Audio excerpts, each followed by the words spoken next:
Marinir Brigade Pengawal Terpisah ke-810 Angkatan Bersenjata Rusia menumpas konvoi kendaraan tempur Angkatan Bersenjata Ukraina di wilayah perbatasan Kursk Rusia dan Ukraina.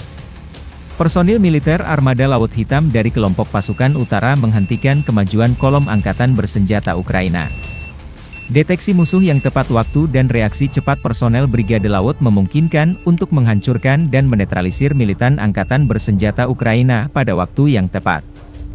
Selama kontak senjata, personel Brigade Serangan Udara Terpisah ke-82 Angkatan Bersenjata Ukraina dan 9 unit peralatan militer musuh, termasuk pengangkut personel lapis baja Striker dan Kozak, serta kendaraan lapis baja HMMWV, dihancurkan.